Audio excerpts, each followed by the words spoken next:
USA.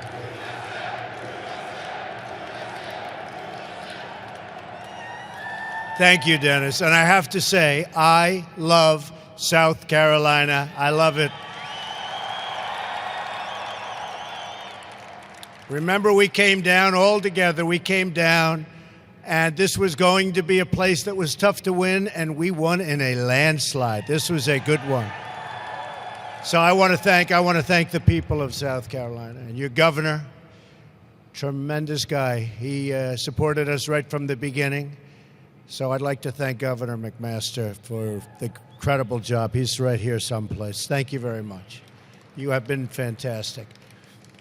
And I have to say also, that is one beautiful airplane. Congratulations to the men and women here who have built it. What an amazing piece of art. What an amazing piece of work. Thank you, Dennis, for the invitation to be with you today. You know, in the old days when I made this speech, I got paid a lot of money. Now I have to do it for nothing, so. Not a good deal, but that's okay. We love it. It's wonderful to be back in South Carolina, especially with your new governor. Where is Henry? He's around here someplace. Where is he? Stand up, Henry. Proud of you. He helped us so much. And I want to also thank your former governor, Nikki Haley, who's doing an awfully good job for us. She's representing America very well as our ambassador to the United Nations. She is doing a spectacular job. It's early, but she has just been really great. We're here today to celebrate American engineering and American manufacturing. We're also here today to celebrate jobs. Jobs.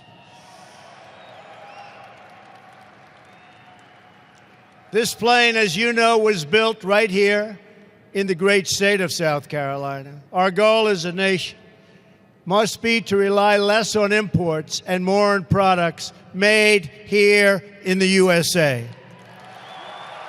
Right here in the USA. It's amazing to think that a little over 113 years ago, next door in North Carolina, Orville Wright was the first man to sail the skies in a very little airplane. The 1903 Wright Flyer was made of mostly wood and cloth. It was so small that Orville's brother Wilbur could not join him on the flight. He was always very upset about that. The flight lasted all of 12 seconds, but it was incredible. That flight was a testament to the American spirit. I see that same spirit everywhere I travel in the country. I saw that spirit all throughout the campaign. We have the greatest people anywhere in the world. We have the greatest spirit. And you just look at what's going on today in our country. You look at what's happening with jobs. You look at what's happening with plants moving back into our country. All of a sudden, they're coming back. And they're going to be very happy about it, believe me. They're going to be very, very happy. As your president, I'm going to do everything I can to unleash the power of the American spirit and to put our great people back to work.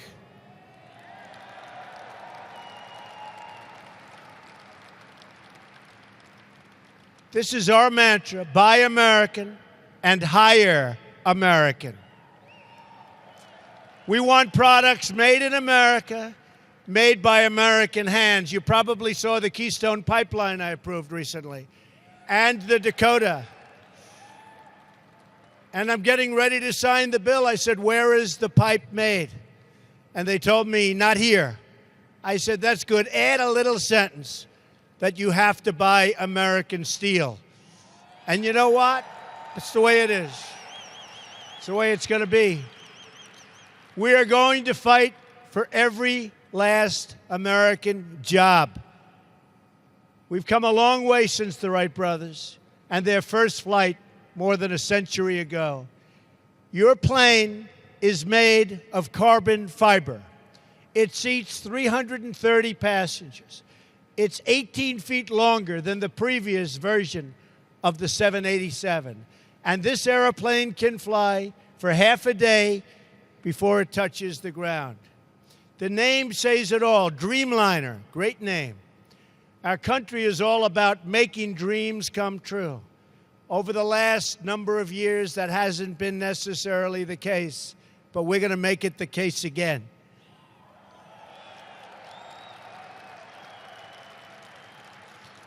That's what we do in America. We dream of things and then we build them. We turn vision into reality, and we will be doing a lot more of that, believe me, in the months and years to come.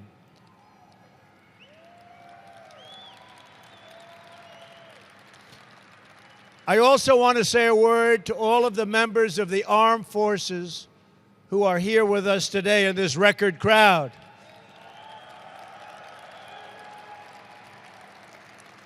South Carolina has a long, very, very proud military tradition and history.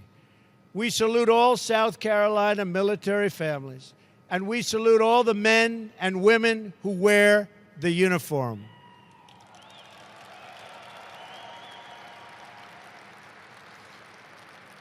We are going to fully rebuild our military.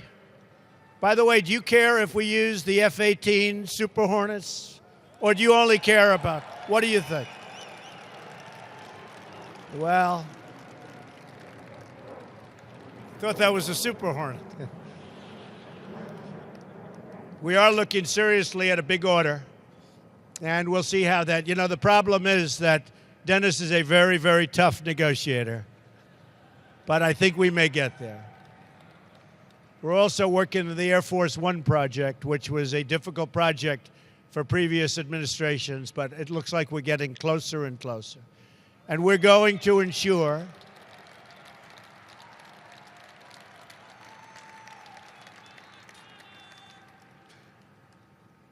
that our great service members have the tools, equipment, training, and resources they need to get the job done. As George Washington said, being prepared for war is the best way to prevent it. And that's really what it is. The best way to prevent war, being prepared. Peace through strength. We build a military might so great, and we are going to do that, that none will dare to challenge it. None.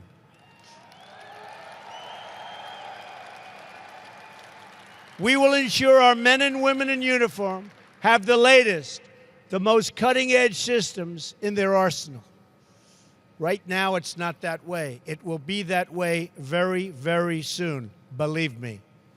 You will be an important player in this effort. Boeing has built many important aircraft, including, as I said, the F-18 Super Hornet, the F-15 Strike Eagle, and the Apache helicopter, just to name a few. And I'm being very, very serious. The new Air Force One, that plane, as beautiful as it looks, is 30 years old. Can you believe it? What can look so beautiful at 30? An airplane. I don't know. Which one do we like better, folks? Tell me.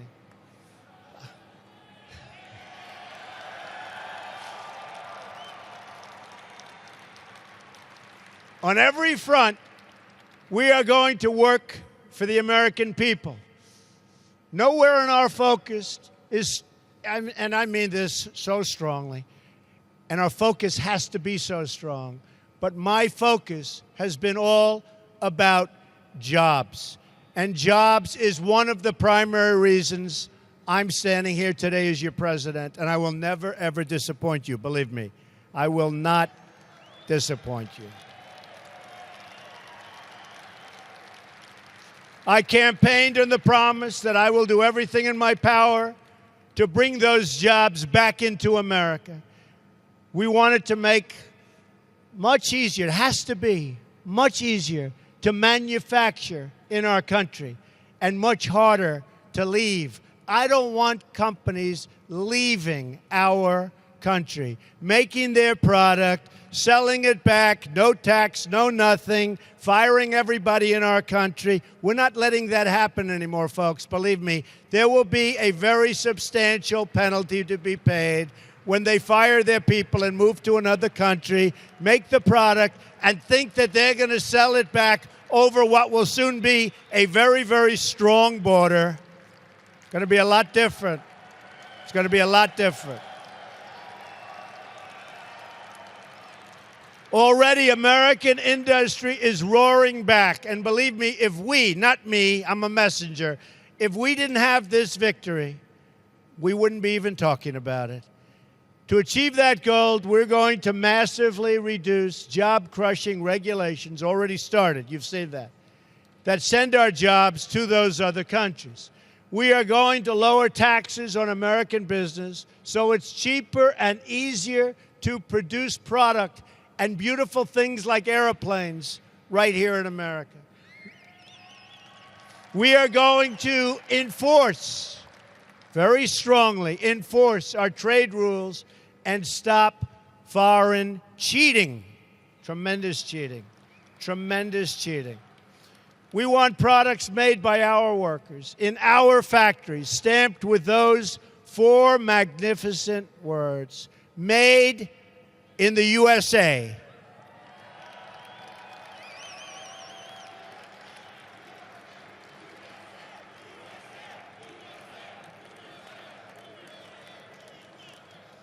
Since November, jobs have already begun to surge.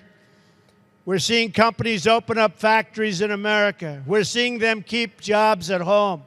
Ford, General Motors, Fiat Chrysler, just to name a very, very few. So many more already. They're keeping and bringing thousands of jobs back in our country because the business climate they know has already changed. In Arizona, Intel announced it will open a new plant that will create 10,000 American jobs. They're spending billions of dollars. We will see more and more of that across the country as we continue to work on reducing regulations, cutting taxes, including for the middle class, including for everyone, and including for business, and creating a level playing field for our workers. When there is a level playing field, and I've been saying this for a long time, American workers will always, always, always win. But we don't have a level playing field. Very shortly, you will have a level playing field again.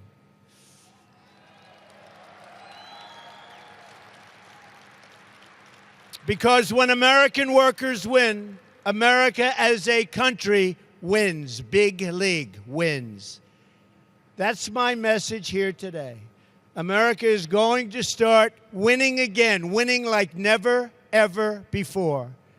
We're not going to let our country be taken advantage of anymore in any way, shape, or form. We love America, and we are going to protect America. We love our workers, and we are going to protect our workers. We are going to fight for our jobs.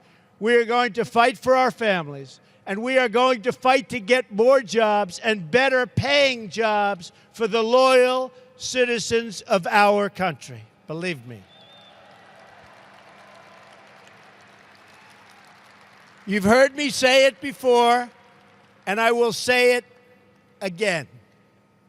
From now on, it's going to be America first.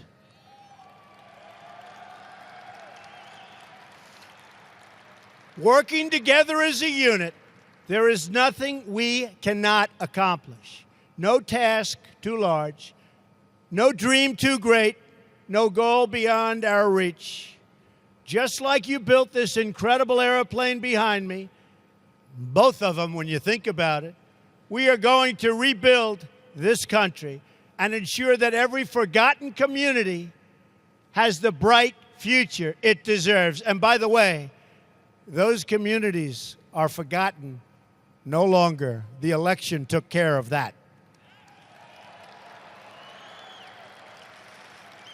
And we will pass on to our children the freedom and prosperity that is their American birthright. Our children will inherit from us a nation that is strong, that is proud, and that is totally free. And each of you will be part of creating that new American future. I want to thank you, South Carolina. I want to thank the great people of South Carolina. God bless you. May God bless the United States of America, and God bless Boeing. Thank you, everybody. Thank you.